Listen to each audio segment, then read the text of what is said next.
Well, this day has just been delightful. Grossi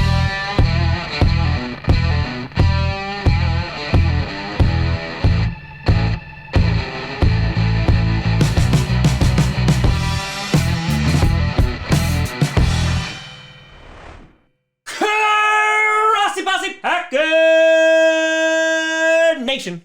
Welcome to an episode of Podcast, a podcast where you don't have to be Packers fan, but it sure does help. I'm your host, Tom. Who's having a better day, Broncos fans or Packers fans? Grossi, and today we're going to be breaking down some breaking news on behalf of the Green Bay Packers. Of course, we'll talk about Aaron Rodgers and his contract, which really doesn't exist yet he announced his intentions to be back with the Packers. And of course, the franchise tag being used on one Davante Adams. Before we get to that, I want to do a big shout and thank you to some brand new YouTube members. First, we got The Gamester, we have Andrew Patro, and we have Apizzle90. A big shout out and thank you to you all. So earlier this morning, we thought the biggest news of the day was announced, in which Mike Williams got $60 million. And honestly, nothing really of note happened the rest of the day.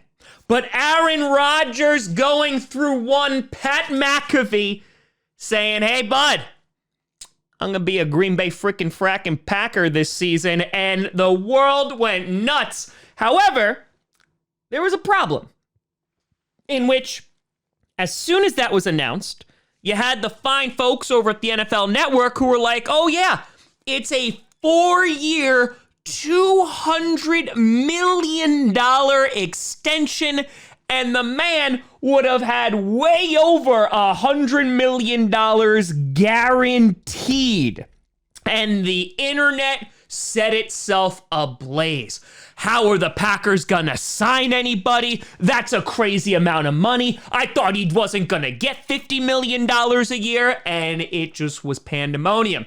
So much so that Pat McAfee had to go and say, hey, this is wrong. That's not what Aaron Rodgers said. So much so that Aaron Rodgers had to come out himself and say, hey guys, just want to let you know, I am coming back. However, we're still working out a deal. There's nothing finalized yet. And I wanted to use my platform as well to put it out there even more so to say there is no deal that is done yet. However, Aaron Rodgers is returning to the Green Bay Packers. And so when those numbers actually come out, we'll be able to see what the Packers cap situation is like. Ian Rappaport has come out and said that apparently what they're looking at is the next 2 years to be very team friendly in terms of the cap, in which it'll be very manageable. He won't even be a top 10 paid QB next season. So McAfee phrased it as if Rodgers basically wants to still play with his friends. So maybe a guy like Randall Cobb, who was going to get cut, who was going to be basically a $10 million cap hit, maybe he's going to come on back, but we're going to have to see how things look with the contract.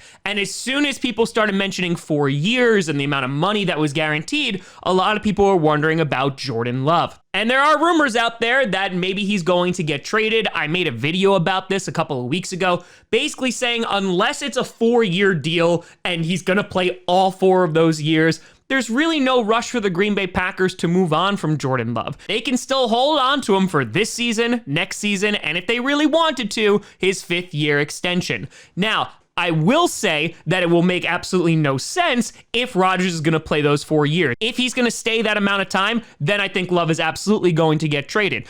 It has been reported extensively that the QB class is a bit lacking this draft. So maybe a team will be like, yeah, I'll give you a 2nd-round pick for Jordan Love, maybe because the upside is there. There's talk about Jordan Love, how he would be a 1st-round pick in this draft class. And all of that might be true, but until we see the contract, we're not going to know for sure if Jordan Love is going to be traded. But as of right now, it does look like they're going to roll with Aaron Rodgers. And I know that it's piling on the Jordan Love pick once again season. But again, I don't think that there could have been anyone who could have predicted that Aaron Rodgers, the way he played in 2019, which again wasn't bad, but it wasn't Aaron Rodgers-esque, would then have back-to-back MVP seasons. On top of that, there is some worry about if Rodgers gets this mega deal, okay, well, what about the rest of the team? It basically gives you a 2-year window, if what Ian Rappaport says is correct, to try and go for a Super Bowl run once again. And we'll talk about Davante Adams in a moment, but you look at guys like Devondre Campbell, Rasul Douglas, Zadarius Smith. On top of that, guys like MVS, where are they going to go? Who are they going to throw the ball to? Only time will tell. I'll be very curious to see what kind of cap hit Aaron Rodgers has on the Packers this season, and maybe Russ Ball just pulled off some magic once again, and we'll be able to field a pretty darn competitive team. But the truth of the matter is that the Green Bay Packers, their only shot at a Super Bowl this season was going to be with Aaron Rodgers. And I've said this before, the past 2 seasons, I think that was the most talented the Packers were going to get in the near future, just because of all the weapons they had on offense and, of course, the defense. And now I think there's going to be less talent on the field, but that doesn't mean that they can't still win a Super Bowl. You look at teams all the time that either through pure luck or they just win a couple of games down the stretch, they find themselves in the Super Bowl. And so it's a matter of, okay, let's get to the dance as often as we can, and then hopefully one of these times we'll be successful and we'll make it to the big dance. On top of that, you look at the NFC right now, and you look at guys like Russell Wilson who are leaving, Tom Brady retired. So the NFC is 100% wide open. So I like the Packers' chances, especially with Aaron Rodgers back, at least being able to make a run for it. We have an amazing run game in A.J. Dillon and, of course, Aaron Jones. We're going to get some guys back from injury, which will be helpful, like Jair Alexander and David Bakhtiari and Elton Jenkins. So I'm not too concerned for the Packers' immediate future. Now, of course, the other story, which I thought was going to be the only big story today, was Davante Adams. And I have said all offseason that I didn't think the Packers were going to tag Davante Adams because it would have cost $20 million on an already strenuous cap situation. However, the Packers, unable to come to a long-term deal with Davante Adams before the deadline, have franchise tagged him. So what does this mean? Basically, right now, if they don't get a deal worked out, Davante Adams would cost $20.5 million this year. Now, let me put this out there. Why would they franchise tag him? Well, if they didn't, he could have potentially walked in a week in free agency, and I don't think the Packers were ever going to let that happen. You had talks that were going on last offseason, things stalled out, things got contentious, and then the talks never really resumed or got back to that place.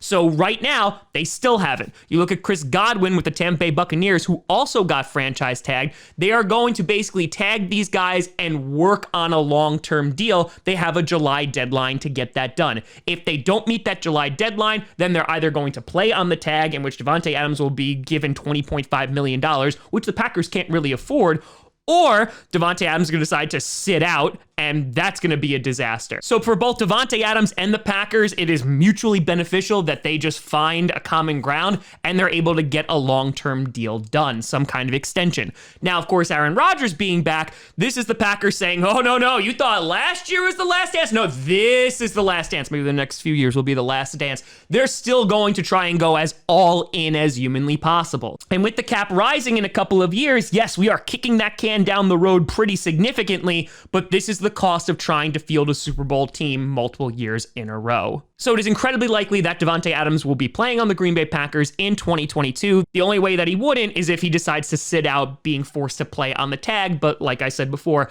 I don't think the Packers are in that financial situation for him to even be allowed to play on the tag. Now, Davante Adams has talked about how he wants to be the highest paid wide receiver, but there's some lack of consensus there because of DeAndre Hopkins, and he's got a kind of wonky contract. So we'll see if the two sides can come together. They have a couple of months to figure it out. So all in all, a pretty darn good day for Packers fans. They get their two biggest weapons on offense back. The Green Bay Packers will be Super Bowl contenders again this season, and it's a pretty darn good day. But let me know what you think down in the comments below. How do you feel about both these moves?